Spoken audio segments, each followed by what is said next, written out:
I found a compromising photo of my husband and my best friend tucked inside his wallet. Instead of blowing up about it, I printed hundreds of copies and passed them all over his company the next morning, causing everything to unravel. You know, for 7 years I thought I had it all, a dream life, a perfect husband. Then, one night, everything shattered, all because of a tiny photo in a wallet. And what I did next? Even I don't know how I stayed so terrifyingly calm. I still remember that night like it was yesterday. The fancy New York restaurant, the soft music, the taste of expensive wine and steak still on my tongue. I was in the passenger seat, leaning my head against the window, watching the city lights blur by. My husband, Michael, the man I loved more than anything, was driving. One hand on the wheel, the other holding mine, his fingers intertwined with mine. It was familiar, comforting. "Are you tired, Chloe?" he'd asked, his voice so deep, so tender. "You look beautiful tonight." And I had genuinely smiled, a huge, happy smile. "I'm so happy, Michael. Thank you for everything, my love." It was our 3-year anniversary, and honestly, everything felt perfect. He'd booked my favorite restaurant, had long-stemmed crimson roses waiting, and even got me that limited edition luxury watch I'd only casually mentioned once. 3 years married, 7 years together, not a single regret. I was Chloe Anderson, 28, CEO of Evergreen Pharmaceuticals, my dad's company, which I'd grown even bigger. And I had this amazing, talented husband who adored me. I truly believed I was the luckiest woman alive. We pulled into our upscale condo's underground garage. Michael, ever the gentleman, came around to open my door. He kissed my forehead, so sweet. "You go on up," he said. "I have a client call, might be down here a little longer." I just stood on my tiptoes, kissed his cheek, and told him, "Okay, don't work too late." Then I headed to the elevator, still floating on air. Our apartment, up on the 25th floor, overlooked the city lights. It was always spotless, thanks to our housekeeper. I put the roses in a vase, kicked off my heels, and suddenly, the long day hit me.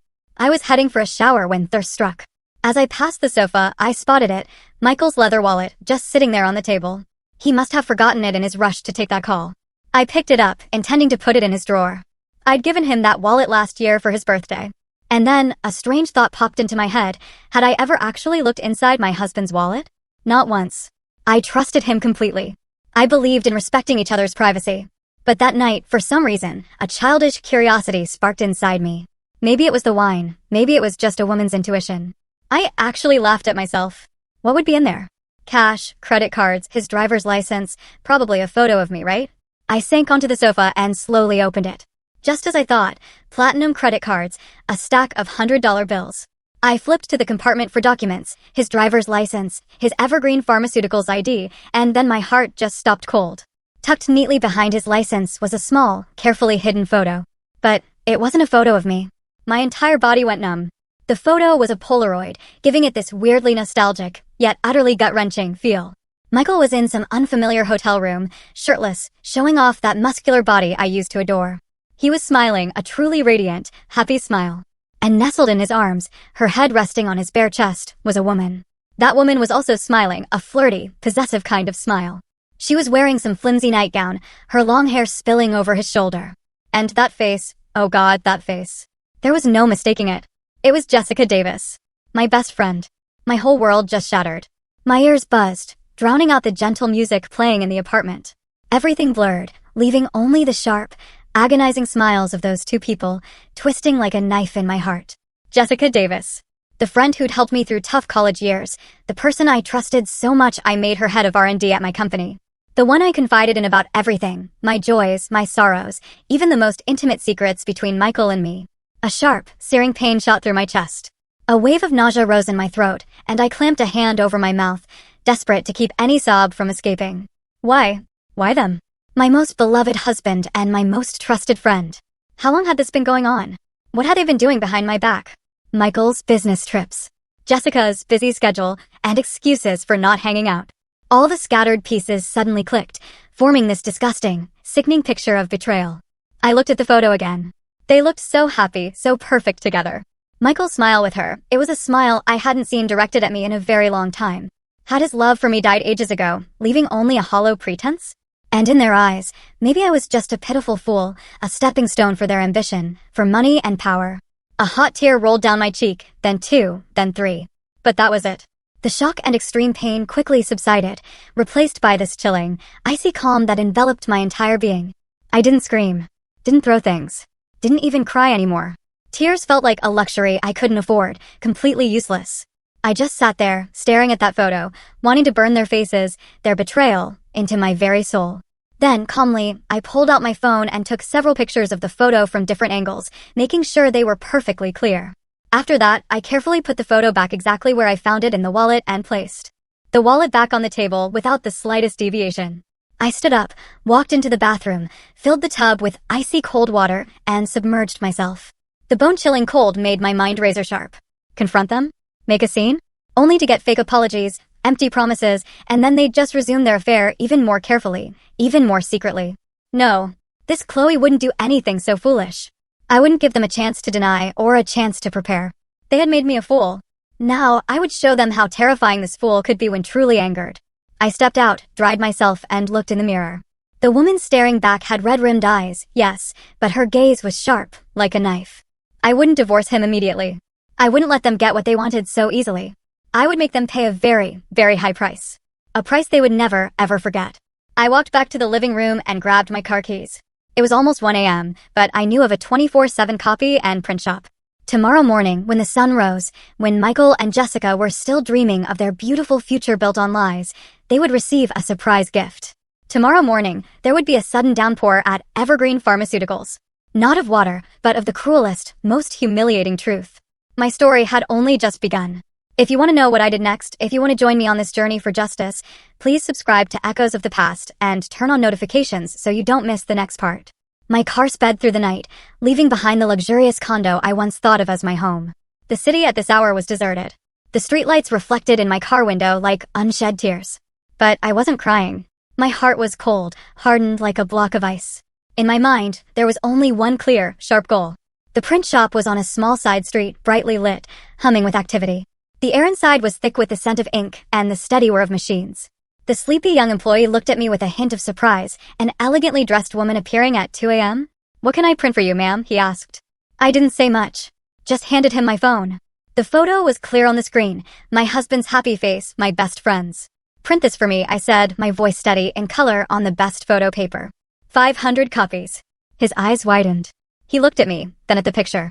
His gaze was a mixture of apprehension and curiosity. Perhaps he wondered about the story behind this strange request, but it wasn't his business. He just nodded silently, took the image file, and started his work. I sat on a cold plastic chair in the corner, watching the industrial printer. Sheet after sheet of photos came out relentlessly. The faces of those two people, their smiles, their intimacy, reproduced hundreds of times, spread across the large table. With each photo printed, my heart grew colder. The pain was still there, yes, smoldering like a deep burn. But it no longer made me collapse. It was transforming into something else, a dark, cold power. I paid a considerable sum for those 500 high-quality photos. I didn't hesitate for a moment. This was the most worthwhile investment I'd made tonight. The employee carefully stacked the photos into a large cardboard box. I hugged that box to my car, feeling as if I was holding a box of ashes. The ashes of love, of trust, of 3 years of marriage I had poured my heart into. That night, I didn't go home. I drove to a hotel near the company and rented a room. I didn't sleep. I placed the cardboard box on the table and took out a photo. Under the dim yellow light of the hotel room, Michael and Jessica's smiles looked even more glaring, even more fake. What did I do wrong? Was I not good enough? Not loving enough? Or too trusting? No, I did nothing wrong. They are the ones who are wrong. They are the betrayers. I sat by the window, looking down at the deserted street. I had once thought that if I ever discovered something like this, I would go mad, scream, confront them. But no, my calmness now frightened even myself. Perhaps when pain surpasses a certain threshold, tears can no longer fall, and the heart no longer knows how to ache. Instead, there is only emptiness and a singular desire for justice. I looked at the clock. 4 a.m. 5 a.m. As the first rays of the new day began to filter through the blinds, I stood up. I changed into a sharp black business dress and applied meticulous makeup to conceal the dark circles under my eyes from staying awake all night. I looked at myself in the mirror. A completely different Chloe. Still the same face, but the eyes no longer held the gentle innocence of yesterday. They were sharp and resolute. At exactly 6:30, I drove to Evergreen Pharmaceuticals. The 30-story building towering in the city center was my father's lifelong dedication. And now it was my battlefield. At this hour, the company only had a few cleaning staff and the security team. They all knew I was the CEO, the owner of this place, so they simply bowed their heads in greeting without asking questions. I carried the cardboard box into the main lobby. The company lobby was elegantly designed with polished marble floors and a small decorative fountain in the center. This was the face of Evergreen Pharmaceuticals, the first place all employees and partners would enter. I set the box down, took a deep breath, and then opened it. I didn't throw, nor did I place. I used both hands to scoop up handfuls of photos and toss them high into the air right under the building's skylight. Hundreds of photos, like poisonous butterflies, spun and then gently floated down. They fluttered everywhere, covering the marble floor, falling into the fountain, resting on the leather waiting chairs. The entire grand lobby, in just a moment, had transformed into an exhibition of betrayal. I stood amidst that rain of photos, silently observing my handiwork. Michael and Jessica's faces were everywhere, grinning brazenly in this luxurious space. A chilling satisfaction ran down my spine. This was just the prelude. Finished with my task, I didn't linger. I calmly walked into the executive elevator and went straight up to my office on the top floor. My office had a large glass wall overlooking the main lobby. This was my private fortress, a place where I could observe everything without being seen. I brewed a cup of black coffee, no sugar, and stood by the window waiting. At 7:30, employees began to arrive. The first person to step into the lobby was a young intern. She stopped short, her eyes wide, staring at the scene before her. She bent down to pick up a photo, and I saw her face turn pale. She quickly dropped the photo as if it burned her hand. Then the second, the third person entered. The initial surprise quickly turned into whispers and murmurs. The crowd gradually gathered. They picked up photos to examine. They pointed. They whispered to each other. Phones were pulled out. Photos began to be taken and perhaps sent to company group chats. The storm of rumors began to spread at an alarming rate. The head of sales and the head of R&D, two talented and respected individuals, role models for the entire company, had apparently been having an illicit affair behind the back of their esteemed female CEO. The play was starting to get interesting. I took a sip of coffee, its bitter taste spreading in my mouth. I was still waiting for my two main actors to appear. And then I saw it. Michael's familiar black Mercedes pulled into the VIP parking lot. The car door opened and he stepped out, still in his impeccably tailored suit, looking as dashing as ever. But right after, a white Mazda stopped right beside it. Jessica stepped out of that car, wearing a fitted red dress today, looking incredibly alluring. They had come to work together. They stood talking for a few moments in the parking lot, laughing happily, completely unaware of the storm awaiting them. Just a few steps away, they walked together toward the main entrance. My play was about to have its most honored audience, and I was eager to see how they would continue their act once they walked through that door. From my office on the 30th floor, through the transparent reinforced glass, I could clearly see their every move. Michael and Jessica walked side by side. They maintained a polite distance, enough to appear as normal colleagues, but their eyes occasionally exchanged knowing glances only those caught in a secret affair possess. They were still smiling. The smug smiles of those who held both love and career in their hands. A career built on my very trust. The moment the main lobby's automatic glass doors slid open, the smiles on their faces froze. I saw Michael falter, his eyes wide, scanning the lobby. Surprise quickly turned into bewilderment, then to extreme panic. Jessica's face went from flushed red to ghostly pale. She instinctively recoiled a step, covering her mouth, her eyes darting around as if searching for an escape. The whispers of the employee crowd suddenly fell silent. All eyes were now on the two main characters who had just appeared. The atmosphere grew thick and suffocating. I could imagine their hearts pounding wildly in their chests. Their usual confidence and composure had vanished, leaving only confusion and humiliation exposed before hundreds of eyes. Michael regained his composure first. True to a sales executive, his crisis management skills were quick. He didn't flee, didn't scream. Instead, he rushed forward, frantically, picking up the photos scattered on the floor. He picked them up like a madman, clutching them to his chest as if that could hide the truth. Jessica, after a few seconds of frozen silence, also understood. She quickly ran to help. The two high-ranking and influential individuals in the company were now bending, heads bowed, collecting pieces of evidence of their own wrongdoing in the main lobby before the eyes of all the employees. A truly ironic and pathetic sight. Who did this? I heard Michael roar, his voice no longer deep, but hoarse with anger and fear. No one answered. The crowd just stood watching. Some turned away in awkwardness. Others gloated, pretending to check their phones, but actually discreetly recording. I knew that in just a few minutes, this great play would spread across all internal forums. They couldn't pick everything up. Photos were everywhere, some even floating in the fountain.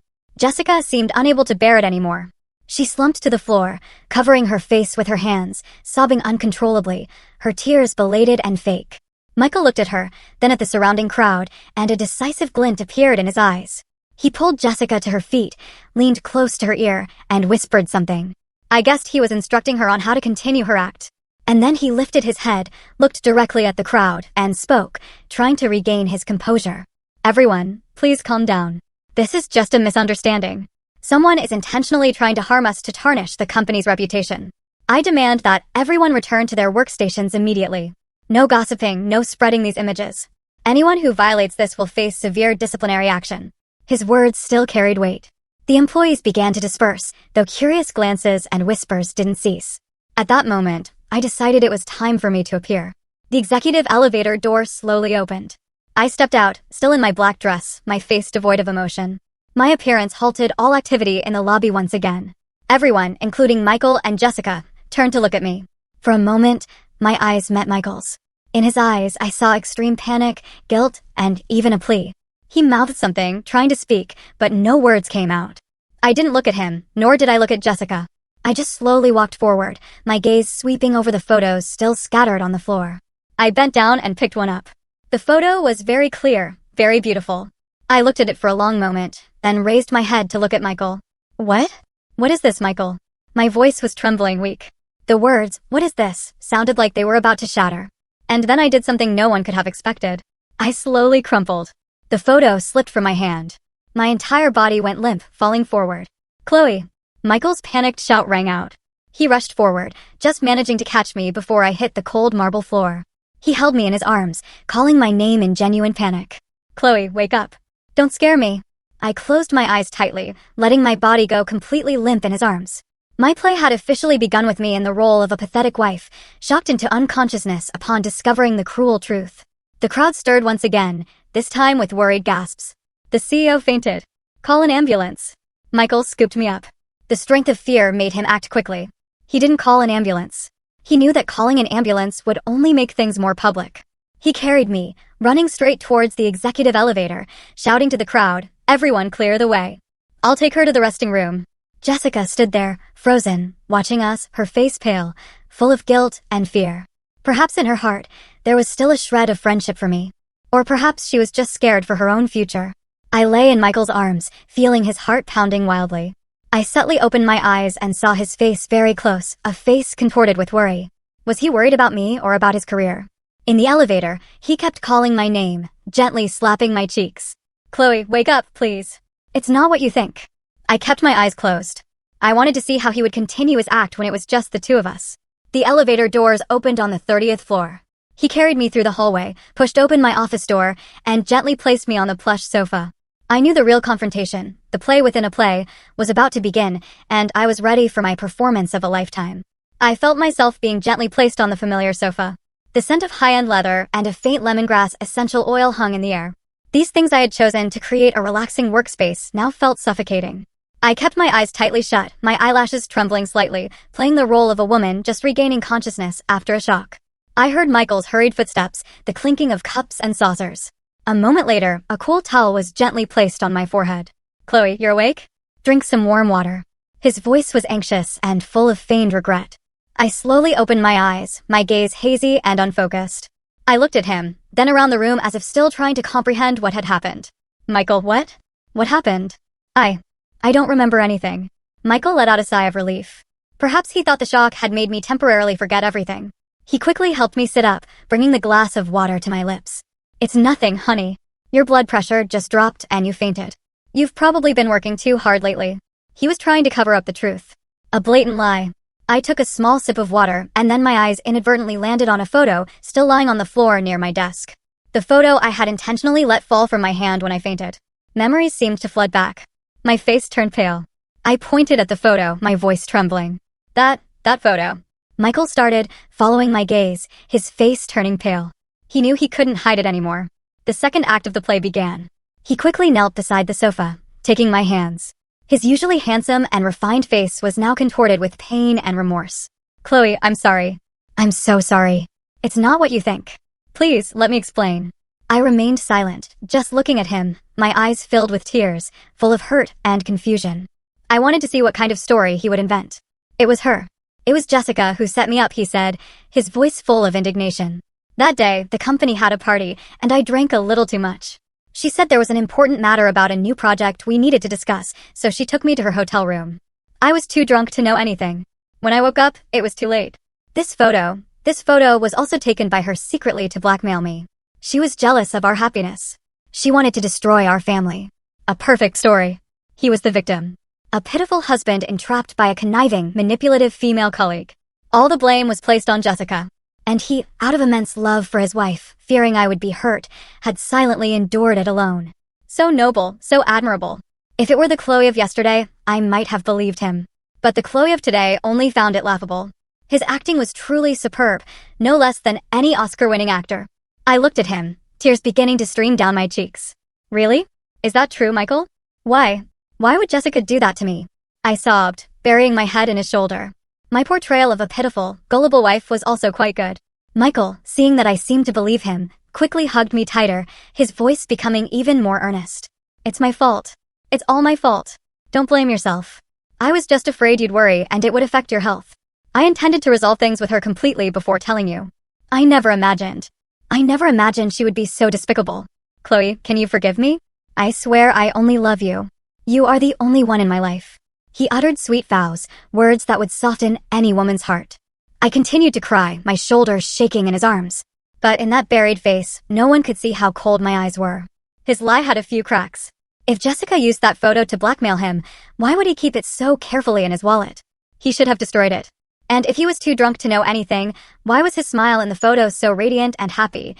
But I didn't expose him. The play had to continue. After a period of crying, I looked up, my eyes red-rimmed, at him. Michael, are you telling me the truth? You're not deceiving me, are you?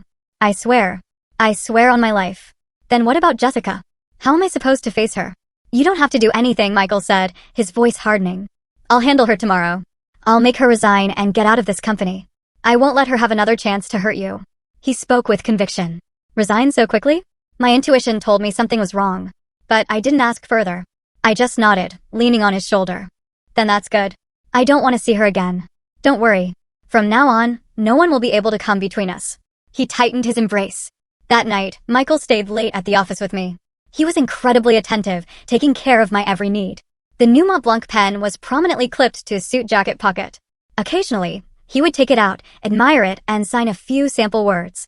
He had no idea that my third eye was silently recording everything, waiting for the moment he and his accomplice would expose their true selves. I knew their play wasn't over yet, and this pen would be my ticket to the most honored audience seat, to watch what further deceptive acts they would perform behind my back. In the days that followed, my life seemed to return to normal, at least on the surface. Michael acted the part of a perfectly repentant husband. He went to work on time, came home on time, no more secret phone calls or late-night client meetings. He paid more attention to me, often buying small gifts and cooking my favorite meals. He performed a play of reconciliation, of a marriage saved after a storm. And I played my part well, too. I was a forgiving wife who had completely believed in her husband's repentance. I laughed and chatted cheerfully, watched movies with him, had dinner with him. I no longer brought up the past, no longer showed suspicion. Our apartment was once again filled with laughter, a chillingly fake kind of laughter. As for Jessica, just as Michael had said, she disappeared. The morning after the photo incident, her desk had been cleared. HR announced she had resigned abruptly for personal reasons. Everyone in the company still whispered and gossiped, but no one dared to speak openly.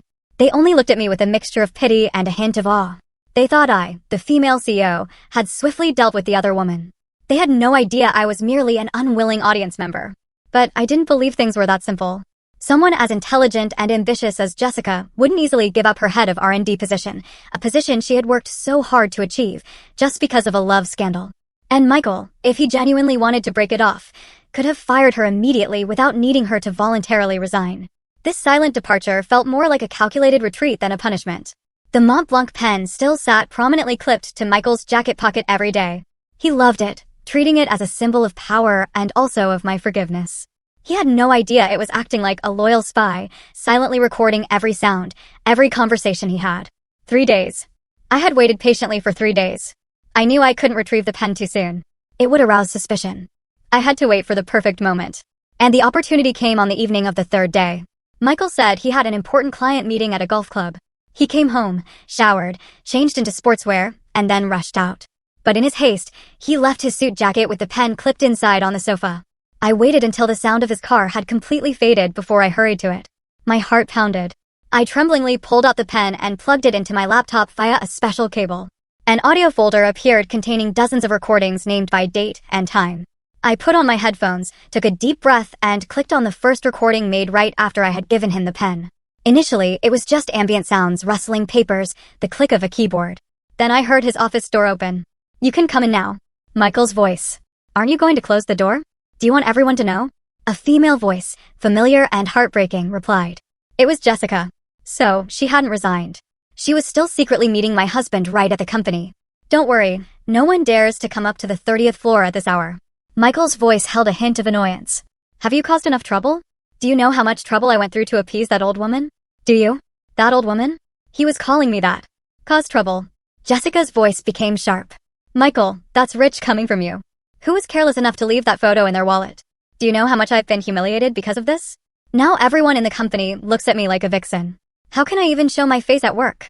I told you to take a temporary break at home. When things calm down, I'll find a way to bring you back. That R&D position of yours. Who else could fill it but you? Temporary for how long? A month, 2 months, or a lifetime? Don't be unreasonable." Michael snapped. "Our big plan is about to succeed, and you're thinking of giving up over this small thing. Do you remember what our goal is? It's this entire evergreen pharmaceuticals company." My ears rang. So that photo wasn't just evidence of an affair. It had inadvertently exposed a much larger conspiracy. They weren't just trying to deceive me emotionally. They wanted to seize my father's life's work. I trembled and pressed play again. "Of course, I remember." Jessica's voice softened, seemingly persuaded. "But your wife isn't as foolish as you think. I'm afraid she's starting to suspect something." "Suspect what?" Michael scoffed, a smile full of confidence and contempt in his voice. "You don't know how much she loves me. All I have to do is sweet-talk her a little, shed a few crocodile tears, and she'll believe me implicitly. She loves me so blindly she'd hand over her entire fortune without a moment's hesitation. A pathetic, love-struck woman. That's why we have this opportunity. Pathetic, love-struck. That's what he thought of me. Of the love I had given him. So, what's the next step?" Jessica asked. "I'll continue to play the role of the repentant husband. And at the same time, I'll start telling her about the company's difficulties, about the pressure I'm under. I'll make her feel tired of the business, feel that she should step back and let me protect her. Gradually, I'll persuade her to transfer some of her shares to me on the pretext of gaining more say on the board to protect her father's legacy." "Sounds good. But what if she doesn't agree?" A long silence. Then Michael's voice came, so cold it made me shiver. "If she doesn't agree, then we'll have to resort to Plan B." "Plan B?" "Exactly. An accident. A small accident. For example, brake failure or a sudden heart attack due to overwork. Chloe has a history of mild heart problems. You know that just one shock at the right time, and everything will be resolved. Then, as her legal husband, I'll naturally inherit everything." I tore off the headphones and threw them on the table. I couldn't listen anymore. My entire body trembled, not from fear, but from rage. An extreme rage. A burning indignation that went to my very bones. They didn't just want to steal my assets. They wanted to kill me. My husband, with whom I shared a bed, my best friend, whom I trusted implicitly, they were a pair of venomous snakes secretly planning to end my life in the cruelest way possible. The luxurious hotel room suddenly felt as cold as an ice cave. I sat there frozen in the darkness. Michael's words, "I'll naturally inherit everything," echoed repeatedly in my head. A will, right? My will. If I died without a will, he, as my husband, would be the legal heir. And I knew he and Jessica had certainly thought of this. Perhaps they were just waiting for the right moment, waiting for me to sign some transfer agreement or for an accident to occur. A bitter smile formed on my lips. "Michael, Jessica, you have planned meticulously, but you have forgotten one thing. The prey you are hunting is not as weak and foolish as you imagine. I will not let you succeed. I will not only protect my assets, I must also protect my life. And I will make you pay for every malicious scheme, every wicked calculation. But to do that, I couldn't act alone. I needed an ally, someone smart enough, trustworthy enough, and powerful enough to confront them. Only one name came to mind. A person I should have turned to from the very beginning. The initial anger and fear gradually subsided, replaced by a chilling clarity. I couldn't just sit here trembling with fear. I had to act, to stay one step ahead of them. I retrieved the recording pen and carefully placed it back in its original position in Michael's suit jacket. The play had to continue, and this third I still had to perform its duty. Early the next morning, I left the hotel, not returning home, but driving straight to an old, stately mansion district in the city. This area was starkly different from the hustle and bustle of downtown. The atmosphere here was quiet, dignified, with ancient oak trees casting cool shadows. I stopped the car in front of a white villa with intricate wrought iron gates. This was the private residence and law office of Mr. Roberts. Attorney James Roberts, a name respected by anyone in the city's business circles. He was not only the best lawyer in corporate law, but also my father's closest friend, the partner who had helped my father build Evergreen Pharmaceuticals from its difficult beginnings. After my father passed away, he had retired to become a senior legal advisor to the company. But I knew that for him, Evergreen Pharmaceuticals wasn't just a client. It was the dedication, the legacy of his deceased friend. Since I married Michael, Mr. Roberts had subtly warned me a few times to be careful. He said he didn't have a good feeling about this overly perfect and somewhat ambitious young man. But at that time, I was too immersed in love and ignored all his advice. Now looking back, I realized how foolish I had been. The young secretary recognized me immediately. "Hello, Miss Anderson. Are you here to see Mr. Roberts? Do you have an appointment?" "No, but please tell him it's an urgent matter concerning the survival of Evergreen Pharmaceuticals." Hearing this, the secretary didn't dare delay and quickly went inside. A few seconds later, the heavy wooden door of the office opened and Mr. Roberts appeared. He was in his early 60s, his salt and pepper hair neatly combed. His face was resolute, his eyes still as sharp as ever. "Chloe, what's wrong? You seem distraught." I said nothing, just walked inside. When the office door closed, the strength I had forced myself to maintain for so long suddenly collapsed. I burst into tears. Tears of bitterness, resentment, and fear. I handed him my phone with the audio file I had saved.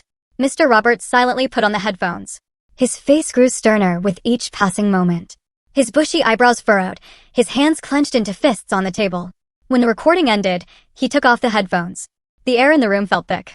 He said nothing, just stood up, walked to the window, and lit a cigarette, a habit he only indulged in when contemplating a very serious issue. I was wrong, his voice was deep and hoarse. I should have been more assertive in preventing this marriage. I underestimated their cunning.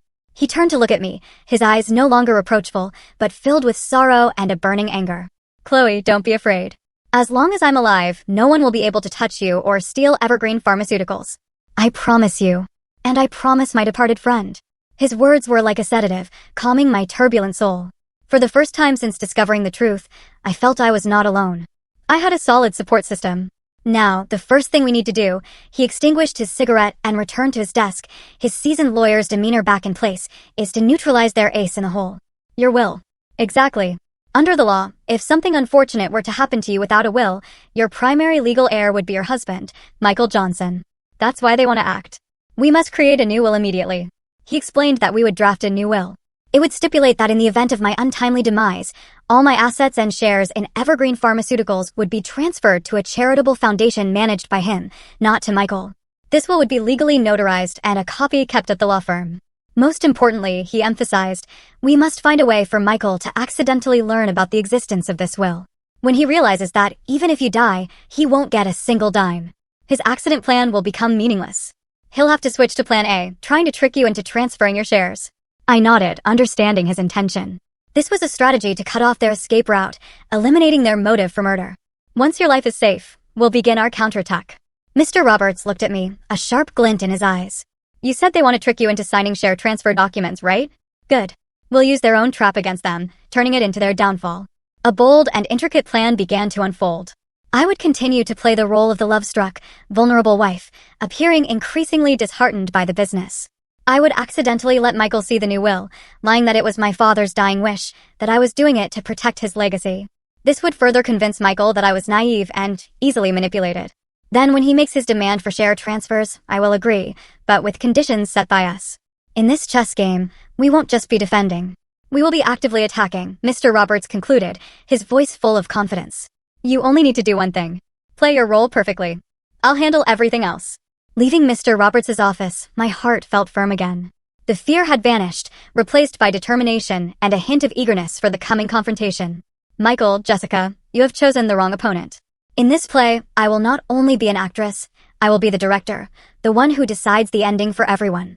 On the way home, I passed a high-end jewelry store. I stopped the car and went inside.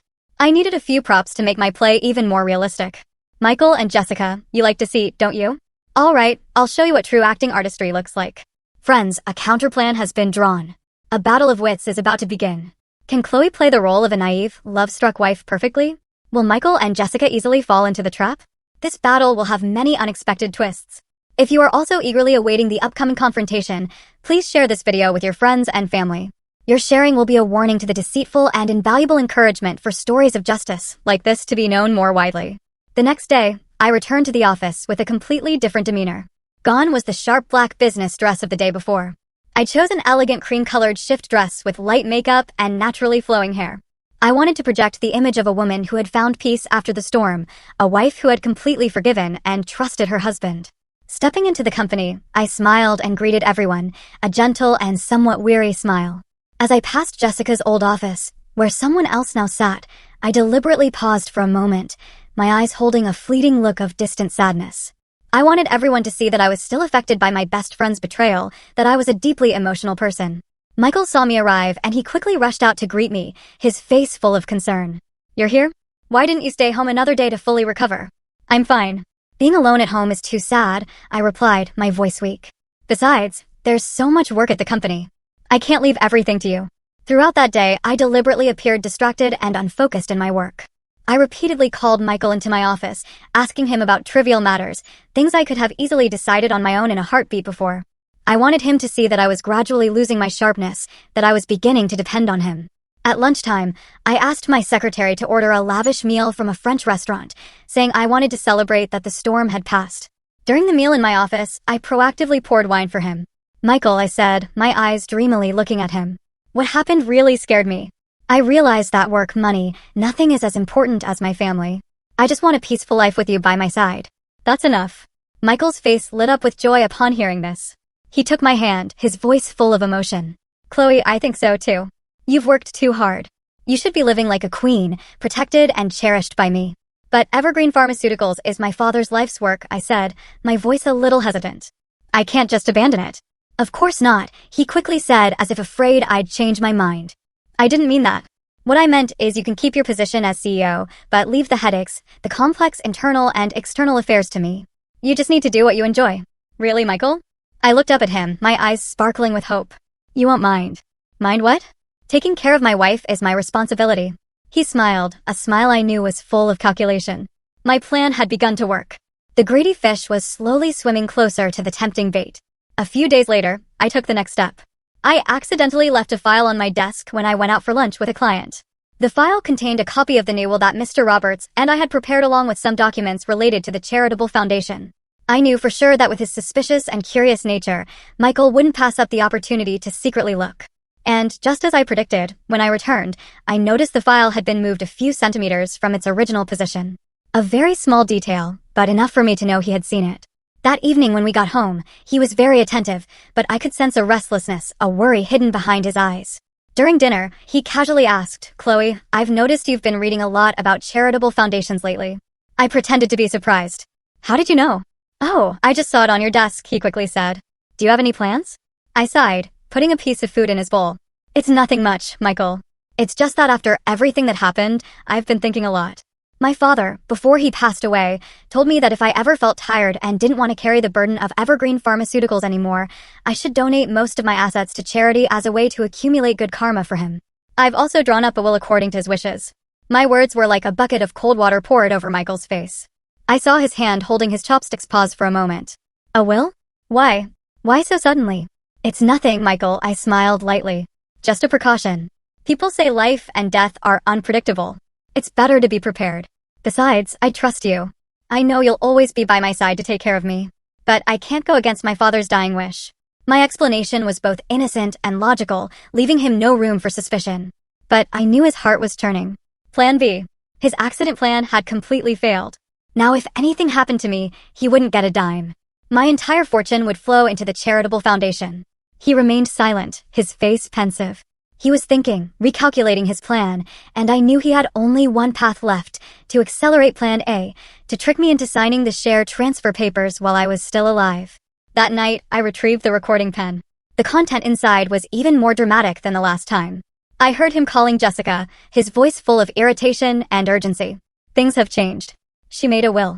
If she dies, we'll get nothing." "What? How can that be?" Jessica's voice was alarmed. "I don't know either. She said she's following her father's wishes. That foolish woman even now still believes the advice of a dead old man." Michael gnashed his teeth. "We can't wait any longer. We have to speed up the plan. I'll find a way to make her hate her job. To make her see that she can't run the company without me." "How?" Your R&D department. Prepare a few ghost projects for me. Projects that sound very promising, but are actually bottomless pits to burn money. I'll present them to her, persuade her to approve them. When those projects fail, causing losses for the company, she'll feel helpless and will naturally hand over power to me. Okay, I can handle this. Good. Just make sure it's discreet. We must win this game. I turned off the recording, a cold smile again playing on my lips. Ghost projects. Excellent. You want to set a trap for me? I'll let you have your way. I will step into that trap myself, but when I walk out, the one trapped won't be me. I took out the prop I had bought from the jewelry store the other day. It was a stunning sapphire-faced diamond ring, but it wasn't just a normal ring. The sapphire face was actually a miniature camera capable of high-resolution video and audio recording. Michael, Jessica, I have prepared a grand stage for you. Go ahead and perform. Unleash your dirtiest schemes. I will sit in the front row, silently recording everything and waiting for opening night. My play with Michael continued flawlessly in front of everyone. We were a devoted couple who had just overcome a storm, our love growing stronger. He picked me up from work, prepared romantic dinners, and spoke sweet words. And I perfectly played the role of a wife, gradually letting go of her career burdens to lean on her husband's strong shoulder. I often complained about work pressures, about frustrating financial figures, about endless meetings. You're right, Michael, I would say, leaning my head on his shoulder every evening, my voice weary. I'm really not cut out for the business world. I just want to be a normal woman, staying home and taking care of you. Each time I said this, Michael's eyes would flash with a triumphant glint. He would quickly comfort me. Don't worry, I'm here. I'll take care of everything at the company. You just need to be beautiful and happy. He had no idea that while he was lost in self-satisfaction, the sapphire ring on my finger was silently recording everything. His every word, every gesture, every expression was captured clearly. And then, just as I predicted, Jessica began to act. A week later, during the weekly briefing meeting, she, despite having resigned, unexpectedly reappeared. Michael explained to everyone that because the project to develop a new line of herbal products was entering a critical phase and Jessica was the most knowledgeable person, he had specifically invited her back as a project consultant to complete the work. I sat in the chair silently observing. The other department heads whispered a little, but with Michael's backing and my silence, no one dared to object. I knew this was when they would start releasing the bait. Jessica, in her role as a consultant, eloquently presented a new project called Evergreen Wellness. She painted a beautiful vision, a completely new line of functional products extracted from a rare herb found in the Pacific Northwest, capable of curing all ailments. She presented research data and impressive projected growth charts. This will be a revolution in the functional pharmaceutical industry, she concluded confidently. As long as we invest heavily in the initial phase to build cultivation areas and extraction facilities, I am confident that within 2 years, Evergreen Wellness will bring 5 to 10 times the profit. I listened, gently turning the ring on my finger. The plan sounded appealing, but with the experience and keen insight honed by my father, I immediately recognized the illogical points. The initial capital investment was too large, the payback period too long, and the figures she presented were unrealistically optimistic. This was the bottomless pit they had prepared for me. Michael immediately spoke in support. I completely agree with consultant Jessica Davis's opinion. This is a golden opportunity we cannot miss. Chloe, what do you think? He turned to me, his eyes full of anticipation. Everyone in the meeting room turned their gaze towards me. They were waiting for the CEO's decision. I pretended to hesitate, furrowing my brow in thought for a long moment. I looked at the detailed plan Jessica had prepared. Everything was done very professionally. It was hard to find flaws, if only glancing through it. I think this project has a lot of potential, I said, my voice a little hesitant. But the initial capital investment seems a bit large. Is it too risky? High risk means high reward, honey, Michael quickly persuaded. Just trust me. With my experience and Jessica's talent, we will definitely succeed. Don't worry about the numbers anymore. Just leave it to me. I looked at him, then at Jessica. Both were looking at me with expectant eyes and unspoken anticipation. I knew if I refused, they would find another way. The best way was to let them carry out their plan. That way, they would fully expose their true colors. All right then. I sighed, feigning complete persuasion. If you're so confident, I'll trust you. We'll go ahead with this project. A barely concealed joy flashed across Michael's and Jessica's faces. They looked at each other, exchanging a triumphant glance. They thought no one saw, but I saw it. The miniature camera on my lapel pin saw everything. Immediately after the meeting, I returned to my office alone. The first thing I did was copy the video from the ring. The video clearly recorded the entire meeting's proceedings, from Jessica's presentation and Michael's support to their triumphant glances. But that wasn't enough. I needed more concrete evidence that this was a ghost project. I called Mr. Roberts. Mr. Roberts, I need your help with something. Please have someone investigate a specific herb in the Pacific Northwest and the feasibility of this evergreen wellness project. I need the results as soon as possible. Mr. Roberts didn't ask many questions, just replied curtly, "Don't worry, Chloe. I'll take care of it." In the following days, Michael and Jessica were incredibly busy. They constantly held meetings, presenting me with a flurry of documents and contracts related to the project. Land lease agreements, equipment purchase contracts, contracts with plant seed suppliers, everything was subtly faked. I, in my role as a puppet CEO, simply nodded and signed. Each time I put pen to paper, Michael looked at me with tender eyes, constantly praising me. "My wife is so good. Just trust me. Everything will be fine." He had no idea that before signing any document, I used my ring to record the entire content. And every evening, I sent those copies to Mr. Roberts for safekeeping. I was personally handing over the company's assets to them. But at the same time, I was also personally collecting undeniable evidence to put them behind bars. A week later, Mr. Roberts called me. "Chloe, I have the results. The herb they mentioned does exist, but..." He paused for a moment. "It's a poisonous plant with no medicinal properties whatsoever. In fact, if used incorrectly, it can be lethal. And all the partner companies they presented are shell companies just formed a few weeks ago." I tightened my grip on the phone. So it was clear this wasn't just a money-burning scheme. It was a deeply malicious plan. If this product were manufactured and released to the market, the consequences would be unimaginable. It would not only destroy Evergreen Pharmaceuticals' finances, but also the reputation and honor my father had built his entire life. It could even endanger consumers' lives. "Michael, Jessica, you are not just greedy, you are inhumane." At that same moment, Michael walked into my office, a familiar fake smile still on his lips. "Darling, everything is progressing very well. I think it's time for us to make a bigger change for the project to proceed smoothly." I knew the moment I had been waiting for had finally arrived. The cunning fox was no longer patient enough. I looked up, pretending to break away from the papers I was reviewing, and offered Michael a somewhat weary smile. "A big change?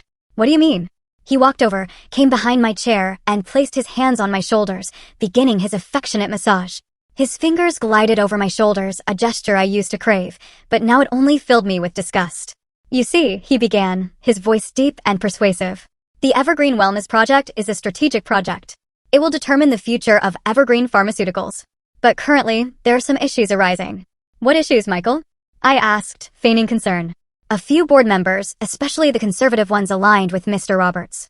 They're not very supportive of this project. They think it's too risky. Every time I want to speed up progress, want to release a large sum of money, they find ways to delay, making me present and explain everything." He let out a deep, exasperated sigh. "I'm just the head of sales. My voice doesn't carry enough weight. At this rate, we'll miss our golden opportunity." He was half right. Mr. Roberts, according to our plan, was indeed making things difficult. He constantly demanded Michael present detailed expenditure reports and asked Jessica to provide more scientific evidence about the miraculous properties of that herb. All of this was to prolong the process and to make Michael more impatient, more desperate. "So, what do we do now, Michael?" I turned my chair to face him, my eyes full of confusion and trust. "Should I talk to them?" No need." Michael quickly waved his hand. "You're tired. I don't want you to worry anymore. I already have a plan. I just don't know if you'll agree." He hesitated, feigning extreme difficulty. "Just tell me, Michael. As long as it's good for the company, for my father's legacy, I'll do it." My words were like a stimulant, making his eyes light up. He knelt before me, taking both my hands, beginning the main act. "Chloe, for me to have full decision-making power, to silence all criticism and move the project forward as quickly as possible, I need an official title. I need real authority." "Real authority?" "Yes." He looked deep into my eyes. "I want you to sign a temporary proxy agreement granting me the authority to manage the company for 6 months. During those 6 months, I will handle everything for you, from internal affairs to external relations. You just need to be by my side, a strong pillar of support." "That's enough."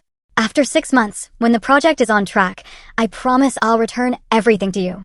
Then, whether you want to continue running the company or retire completely, I will respect your decision." Finally, the fox had shown its tail. Temporary proxy, 6 months. The words sounded beautiful, but I knew that once that paper was signed, there would be no returning anything. 6 months was more than enough time for him and Jessica to drain the company, transfer all assets out, and leave me with an empty shell. I remained silent, pretending to think. The sapphire ring on my finger was still quietly doing its job, recording every facial expression, every word, every calculating gesture of the man kneeling before me. Seeing my hesitation, Michael pressed on. "Don't you trust me, Chloe? I'm doing all of this only for your good, for Evergreen Pharmaceuticals. I don't want to see you struggle and get tired anymore. I trust you, I said, my voice trembling. But this is huge, handing over the entire company to you. I'm afraid people will talk, will criticize you. I'm not afraid, he interrupted, his voice resolute. I'm not afraid of people calling me ambitious or power-hungry. I'm only afraid of you suffering. As long as you trust me, I don't care what the rest of the world says. A sweet, touching lie. He had hit upon the psychology of a wife who loved her husband and wanted to protect him from gossip. But I still feigned concern. Isn't that too sudden? What will the other board members think? Then Michael seemed to have already prepared for this scenario. We'll make everything legitimate. We won't sign it secretly. Instead, I want you to call an extraordinary board meeting next week. A board meeting? Exactly. He nodded, his face full of confidence. In that meeting, in front of everyone, you will officially announce this decision. You will say that due to your health and your desire to step back and focus on family, you have decided to temporarily entrust the management power to me. That way, no one can object. They will only see the absolute trust you place in your husband. They will have to admire our love. What a perfect plan. He didn't just want power. He wanted it in the most glorious, most legitimate way. He wanted to turn me into a tool to glorify himself, to prove he was a talented husband, deeply loved and trusted by his wife. I looked at him for a long moment, then slowly nodded, flashing a radiant smile, a smile of resignation and happiness. Okay, I'll do as you say. I'll let the whole world know how talented and trustworthy my husband is. Michael was so overjoyed. He embraced me tightly, lifting me and spinning me around. Chloe, you're amazing. I love you. I wrapped my arms around his neck, resting my head on his shoulder, but my eyes gazed out the window, cold and sharp. Michael, Jessica, the final stage is set, and I promise this curtain call will be spectacular. It will be a play you two will never have the chance to see again in your lives. Do you see it? The trap has been perfectly laid, and the prey is utterly triumphant without a shred of suspicion. That extraordinary board meeting will surely be a gripping performance. Are you curious to know what Chloe and Mr. Roberts have prepared for this spectacular reveal? If so, don't forget to hit the subscribe button for echoes of the past right now. Because when you subscribe, you won't just be an audience member, but a companion on my journey through the most tense moments to witness justice being served. Subscribe now so you don't miss the upcoming climax. A week flew by in the blink of an eye. For Michael and Jessica, it must have been a week filled with eagerness and anticipation. For me, it was a week of meticulous preparation and a frightening calm. Mr. Roberts and I worked tirelessly. All evidence, from audio files and videos to documents about the ghost projects, was systematically organized. Mr. Roberts, with his experience as a seasoned lawyer, mapped out every step, anticipating every possible outcome. The day of the extraordinary board meeting finally arrived. The sky over the city that day was clear and cloudless, but the atmosphere inside Evergreen Pharmaceuticals' largest meeting room was suffocating. All board members, major shareholders, and key department heads were present. They sat around the polished ebony oval conference table. Everyone's face showed seriousness and curiosity. They didn't understand why I had abruptly called such an urgent meeting and why its agenda involved delegating management authority. I sat at the head of the table, the highest, most powerful seat. Today, I didn't choose my usual elegant dresses. I wore a custom-tailored suit, a deep wine red, a color of power, decisiveness, and also danger. My hair was neatly styled in a high bun, revealing a smart forehead and sharply made-up eyes. I wanted my image today to be truly different, truly strong. Opposite me, across the table, sat Michael. He also wore a sophisticated gray suit, his tie perfectly adjusted. His face couldn't hide his triumph. His eyes looked at me with great affection and pride, but I knew deep within them greed was cheering. Sitting next to him as a project consultant was Jessica. She wore a discreet navy blue business dress, her face lightly made up, appearing very professional and humble. Both of them, a deceitful pair, were performing a perfect play in front of the most powerful people in the company. The meeting began. I stood up and spoke. My voice today was clear, articulate, and full of inner strength, without the weakness and weariness of previous days. Distinguished guests, thank you all for taking the time to attend today's extraordinary meeting. The reason I convened this meeting, as stated in the announcement, is to disclose an important decision, a decision that will greatly impact the future of Evergreen Pharmaceuticals. The meeting room fell silent, all eyes fixed on me. I took a deep breath and then turned to look at Michael, flashing a very bright smile. As you all know, over the past period, our company has faced considerable challenges both internally and externally. In our most difficult moments, I have been incredibly fortunate to have a talented husband, a dedicated colleague who has always been by my side, sharing every burden. That person is Mr. Michael Johnson, our head of sales. I gestured towards him, and everyone applauded. Michael stood up, bowing gracefully. His face beamed with happiness. He was savoring the moment of honor. I continued, my voice starting to thicken slightly. But truthfully, after all the upheavals, I feel utterly exhausted. My health no longer allows me to bear such a heavy responsibility. I've realized that a woman's true place perhaps is still behind the scenes, providing steadfast support for her man. My words made the board members, especially the older ones, nod in approval. They thought I was a woman who was both capable and reasonable. Therefore, I looked directly into Michael's eyes, my gaze filled with feigned love and trust. After many sleepless nights, I have reached a decision.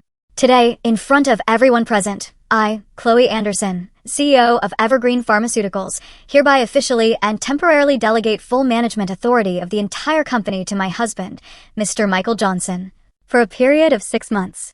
My statement was like a bomb dropped in the middle of the meeting room. Everyone was stunned, surprised. Mr. Roberts, who had been sitting silently at the end of the table, also showed extreme surprise and objection. Chloe, what are you saying? He shot up from his seat. Do you know what you're doing? Handing over your father's entire legacy to him? Are you insane? Michael immediately stood up to defend me. Mr. Roberts, please respect my wife's decision. This is her heartfelt wish. I promise I will not betray this trust. I quickly waved my hand, trying to reassure Mr. Roberts. Mr. Roberts, please calm down. This is my decision. I have thought it through very carefully. I trust Michael implicitly. The brief argument between Mr. Roberts and Michael only made my decision seem more genuine. Everyone believed this was entirely my will, without any coercion. After having seemingly convinced the board, I gestured to my secretary. She brought out a prepared set of documents and placed them in front of me. The Management Proxy Agreement. To ensure clarity and transparency, we will sign the agreement right here, I said. Michael could barely hide his triumphant smile. He looked at Jessica, and they exchanged a victorious glance that they thought no one saw. But I saw it. The miniature camera on my lapel pin saw everything. I picked up my pen, a gold-plated Parker fountain pen, the first gift my father gave me when I entered college. I uncapped the pen. The entire room held its breath. Michael leaned forward. His eyes were fixed on the tip of my pen, waiting for the historic moment, the moment he would officially become the owner of Evergreen Pharmaceuticals. I smiled at him, a truly gentle smile, then slowly lowered the pen to the white paper. The tip of my pen lightly touched the surface of the paper. The meeting room was so silent I could even hear Michael's dry gulp from across the table. His eyes gleamed, the eyes of a predator about to seize its plump prey. He had been waiting for this moment for far too long. But I didn't sign. Instead of writing my name, I just drew a small circle on the paper. Then I slowly looked up. The gentle smile on my lips vanished, replaced by a cold, sarcastic one. I looked straight into Michael's eyes. Are you very disappointed, my dear husband? My question, along with my completely changed smile and gaze, stunned Michael. The smile on his face froze.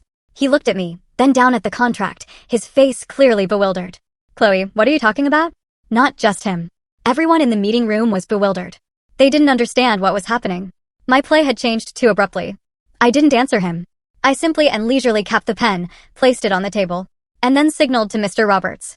Mr. Roberts, who had been sitting silently with a look of indignation until now, stood up, his demeanor unusually dignified. He said nothing, just took a remote control from his briefcase and pressed a button. Immediately, the giant projection screen behind me, which had been displaying the Evergreen Pharmaceuticals logo, flickered off and then came back on. But this time, the image that appeared was not dry business charts. It was a video clip. The video was shot from a very low angle, precisely from my sapphire ring. The first image that appeared was Michael's face kneeling before me in my office. His face full of earnestness, his voice resonated clearly. I want you to sign a temporary proxy agreement granting me the authority to manage the company for 6 months. The meeting room began to buzz. Michael's face turned ashen. He jumped up, pointing at the screen, stammering. What? What is this, Chloe? You. The video continued. This time it was footage from last week's briefing meeting.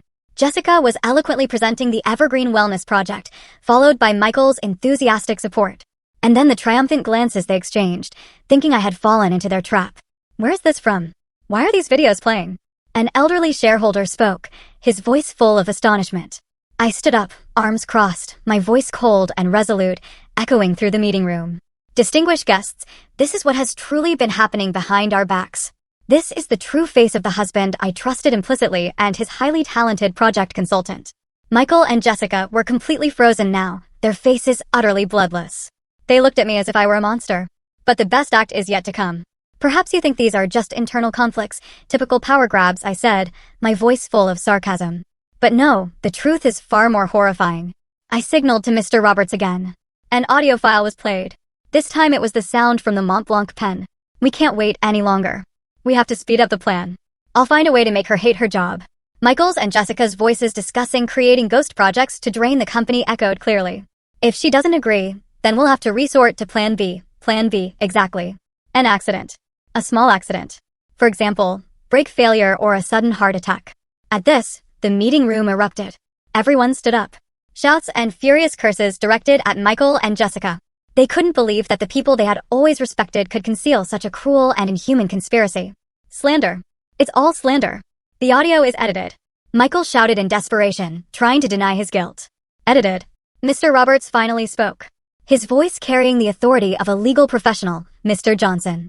All these audio and video files have been submitted to forensic experts. They're entirely original with no signs of tampering whatsoever, and the forensic report is right here on my desk. He held up a red stamped document. Michael saw it. His entire body went limp and he slumped into his chair. He knew all avenues of denial had been blocked. Jessica could no longer stand. She sank to the floor, covering her face with her hands, sobbing uncontrollably. Her career, her reputation, the bright future she had always dreamed of, all shattered in a matter of minutes. I stepped out from the head of the table and slowly walked towards them. I stopped in front of Michael, who was slumped over the table, his shoulders shaking. Michael, I said, my voice strangely calm. Your play was excellent. Your acting was truly superb. But you forgot one thing. He slowly lifted his head, his bloodshot eyes looking at me, filled with hatred and despair. That in a play, the scriptwriter and the director are the ones who decide the ending. I smirked, the smile of a victor. And in this play, the director is me. The moment I finished speaking, the meeting room doors burst open. 2 lines of police officers in uniform, their faces stern, entered in unison. The lead officer, a captain, held up arrest warrants in front of Michael and Jessica. Mr. Michael Johnson, Miss Jessica Davis, you are both under arrest for investigation into fraud, embezzlement, and organized conspiracy to commit murder. Please come with us to the station. Everything happened so quickly, so unexpectedly. Michael and Jessica, before they could even fully comprehend what was happening, were approached by 2 police officers and handcuffed. The cold click of the handcuffs echoed in the meeting room, putting a definitive end to everything. The cold click of the handcuffs echoed in the silent space of the meeting room. It was the sharpest, most decisive sound, marking the end of Michael and Jessica's careers, reputations, and futures. Michael stared at his handcuffed hands, his face alternating between white and green. He suddenly looked up at me. In his eyes, there was no longer pleading or remorse, only intense hatred. The hatred of a cornered wild animal. Chloe, you set me up, you evil woman, he roared, struggling, but held firmly by 2 police officers. I just stood there silently watching him, my eyes unblinking. Evil? Compared to the accident plan he had prepared for me, compared to his ruthless conspiracy to steal both my life and my assets, what I did today was nothing. I was simply seeking justice for myself in a way the law allowed. Jessica, meanwhile, was completely shattered. She no longer cried out, just sat slumped on the floor. Her slender figure in the elegant business dress now looked utterly pathetic. Her eyes stared blankly into space. Perhaps she still couldn't believe that the castle of dreams she and Michael had painstakingly built with deceit and conspiracy could collapse so quickly. As they were escorted past me by the police, Michael suddenly stopped. He leaned in close, his voice seething through clenched teeth, full of menace. Don't get too smug. You think this is over? I won't let you rest easy. I just smirked, a look of contempt on my face. I'll be waiting. But I'm afraid you won't get that chance, Michael. Use your time in prison to reflect on what you've done. They were led away, leaving behind a chaotic meeting room filled with incessant whispers and murmurs. The board members and shareholders, after their initial shock, now looked at me with completely different eyes. No longer pity for a heartbroken wife, but respect, even a hint of fear for a shrewd, decisive, and somewhat ruthless female leader. Mr. Roberts walked up beside me, patting my shoulder. You did well, Chloe. Very courageous. Thank you, Mr. Roberts. I couldn't have done it alone without you. The meeting then quickly resumed, but with a completely different atmosphere. I, as CEO, stepped forward to reassure everyone. Distinguished guests, I know everyone is very unsettled right now, but I want to assure you that Evergreen Pharmaceuticals will not collapse because of the departure of these 2 rotten apples. On the contrary, this is an opportunity for us to cleanse ourselves, to remove the tumors, and rebuild a cleaner, stronger Evergreen Pharmaceuticals. I announced that I would review all projects, especially the Evergreen Wellness Project. I pledged to recover all damages caused by Michael and Jessica and to return all company operations to a transparent path. My resolute words and decisive actions quickly regained everyone's trust. The biggest personnel storm in Evergreen Pharmaceuticals' history had passed, leaving behind losses, but also opening a new chapter, an opportunity for rebirth. News of the sensational arrests at Evergreen Pharmaceuticals spread like wildfire. Major newspapers reported on the case of the CEO betrayed by her husband and best friend who conspired to commit murder, becoming one of the hottest and most discussed topics for a long time. The evidence I presented at the meeting was widely circulated, exposing the full true faces of the deceitful couple. Public opinion, initially skeptical, now fully turned to support and admire me. At the investigation agency, faced with undeniable evidence, Michael and Jessica could not remain obstinate for long. They began blaming each other. Michael claimed that all plans were instigated by Jessica and that he only acted recklessly because he loved her too much. Jessica, meanwhile, cried, saying she was merely a pawn in Michael's hands, exploited both emotionally and professionally by him. Their true faces when confronted with danger were utterly contemptible. The passionate love they once displayed now only remained as selfishness and a desire to push blame onto the other to save themselves. But the net of justice, though wide, lets few escape. For charges of organized fraud, embezzlement, and especially conspiracy to commit murder, they faced a very long sentence. A sentence that would bury their youth and future behind bars. A few days later, I received a call from an unknown number. It was Michael's mother. Her voice on the phone was no longer sweet as before, but full of pleading and tears. "Chloe, I beg you. Please give my son a chance at life. He was foolish. He wronged you, but he's my only child. I beg you, please drop the lawsuit. Our family will compensate you for everything." I listened in silence as she finished, feeling no sympathy in my heart. "Ma'am," I said, my voice cold. "When your son planned an accident for me, did you think about giving me a chance at life? When your entire family conspired to seize my assets, did you think about the words forgive? Everything is out of my hands now. Let the law judge." With that, I hung up. The score was settled. My forgiveness could not extend to those without humanity. They had to pay the price for their crimes themselves. Everything seemed to have ended. The wicked had been punished. Justice had been served. But I knew my battle was not over. Seeking justice was only the first step. The next and most important step was to revive Evergreen Pharmaceuticals, to rebuild it from the ashes of betrayal. Friends, the net of justice has been cast, and the wicked have been caught. But is this truly the end for Chloe's life and Evergreen Pharmaceuticals' future? Behind bars, will the betrayers accept defeat? Many questions remain unanswered. If you share these thoughts, please leave a comment below the video. Share your feelings, your predictions for the journey ahead. Each of your comments is a valuable perspective, making our story more multifaceted and profound. After the storm, the sky didn't immediately turn clear. Evergreen Pharmaceuticals at this time was like a large ship that had just weathered a fierce hurricane. Though it hadn't sunk, its hull was scarred, its mast askew, and it needed a skilled captain to steer it back on course. And that captain was none other than me. The months that followed were a period of relentless work. I practically ate and slept at the company. The first and most urgent task was to deal with the aftermath of the Evergreen Wellness Project. Tens of millions of dollars had been dispersed into shell companies and fraudulent contracts set up by Michael and Jessica. It was a severe financial wound for Evergreen Pharmaceuticals. Along with Mr. Roberts and the legal team, we worked with banks to freeze related accounts and sued the shell companies to try to recover every possible dollar. It was a highly complex and costly legal battle, but I refused to give up.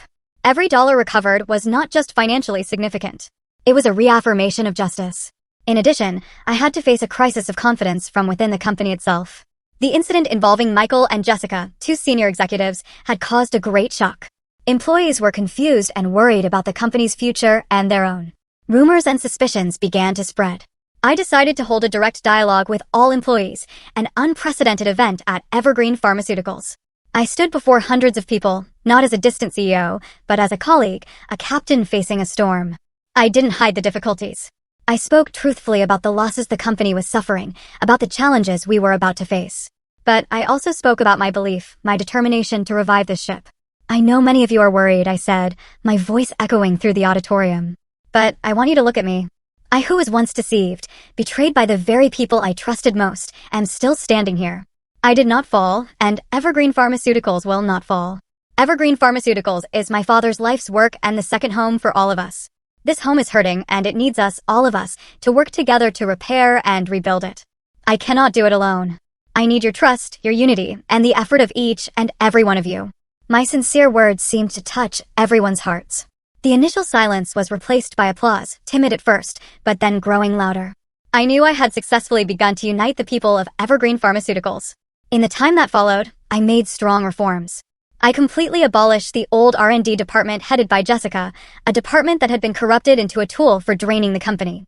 Instead, I established a new pharmaceutical research institute, inviting leading experts and scientists with a transparent and sustainable development strategy. I also boldly promoted talented, dedicated young employees to important management positions, creating new vitality for the entire company. My personal life also underwent changes. I no longer lived in a luxurious condo filled with painful memories. I moved back into my parents' old house, a small home with a lush green garden filled with peaceful childhood memories. Every day, after stressful hours at work, taking care of the flower beds myself, breathing the fresh air, I felt my soul cleansed, becoming strangely peaceful. A year later, the trial of Michael and Jessica finally took place. I attended, not out of hatred, but simply to put a final end to the past. Seeing them in their thin, emaciated prison uniforms, I no longer felt anger, only a sense of pity. They had destroyed their own lives solely because of greed and envy. The final verdict was announced. Michael received 25 years. Jessica 18 years, a very high price for the mistakes of their youth. After the trial, I decided to visit them in prison one last time. I met Jessica first. She sat behind the glass, so thin I almost didn't recognize her. Seeing me, she bowed her head, not daring to look straight at me. "Why, Jessica?" I asked, my voice calm. "We used to be best friends. Why did you do that to me?" Jessica was silent for a long moment. Then tears began to fall. I'm sorry, Chloe. I was always jealous of you. Jealous because you had everything.